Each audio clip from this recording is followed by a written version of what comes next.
தேர்தல் ஒன்றை நடத்த வேண்டுமா இல்லையா என்பதை நாடாளுமன்றமும் தேர்தல் ஆணையாளருமே தீர்மானிக்க வேண்டும். எங்கோ இருக்கும் ஒரு கட்சியின் பொதுச் செயலாளர் எவ்வாறு திகதியை அறிவிக்க முடியும் என ஸ்ரீலங்கா பொதுஜன பெரமுனவின் தேசிய அமைப்பாளர் நாமல் ராஜபக்ஷ கேள்வி எழுப்பியுள்ளார். பாணந்துறையில் நேற்று நடைபெற்ற ஸ்ரீலங்கா பொதுஜன பெரமுனவின் கூட்டத்தில் கலந்து கொண்டு உரையாற்றும் போதே அவர் இதனை தெரிவித்துள்ளார்.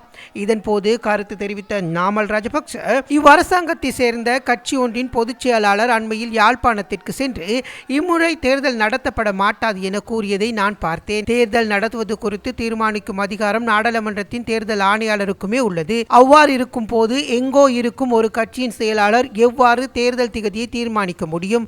ஒரு கட்சியின் செயலாளர் அவ்வாறு கூற முடியாது. ஆனால் அவர் இந்த வருடத்தின் தேர்தலை நடத்த மாட்டோம் என கூறுகின்றார். அரசாங்கத்தின் மீது நம்பிக்கை இல்லாமை காரணமாகவே மக்கள் எங்களுடன் இணைகின்றனர். தொடர்ந்தும் உரையாற்றிய அவர், தேர்தல் குறித்து எந்த ஒரு பேச்சுவார்த்தையோ அல்லது அடுத்த தேர்தல் நடப்பதற்கான எந்த ஒரு அறிகுறியோ இல்லாத சூழலிலும் மக்கள் தங்களை சுற்றி அணிதிரள்வார்கள் என குறிப்பிட்டுள்ளார். நாங்கள் கிராமங்களுக்கு செல்லும் போது, தொகுதி மற்றும் மாவட்ட அமைப்பாளர்கள் கூட்டங்களை கூட்டும் போதும் ஆயிரக்கணக்கான இளைஞர்களும் முதியவர்களும் எங்களுடன் இணைகின்றனர். இது தற்போதைய அரசாங்கத்தின் மீதான நம்பிக்கை இல்லாமையை காட்டுகின்றது. எங்கள் மீது கொண்டுள்ள நம்பிக்கையையும் உறுதிப்படுத்துகிறது. இதற்கு அர்ப்பணிப்புடன் செயற்படும் நாடாளுமன்ற உறுப்பினர் சஞ்சீவ எதிரிமான மற்றும் மஞ்சுள உள்ளிட்டோர் அனைவருக்கும் எமது நன்றிகள் என்றும் தெரிவித்துள்ளார். நாங்கள் சவால்களுக்கு முகம் கொடுத்து பழகிய ஒரு கட்சி.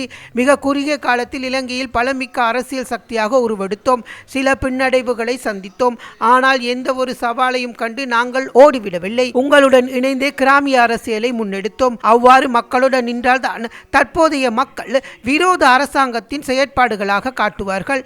நாட்டுக்கு ஒவ்வாத அரசியல் கொள்கைகள், கலாச்சார சீரழிவுகள் மற்றும் மகா சங்கத்தினருக்கு இழைக்கப்படும் அநீதிகள் ஆகியவற்றுக்கு எதிராக ஒரு கட்சியாகவும் குழுவாகவும் எழுந்து நிற்கும் பலம் இன்று எங்களுக்கு கிடைத்துள்ளது என்றும் நாமல் ராஜபக்ஷ இதன் போது தெரிவித்துள்ளார்.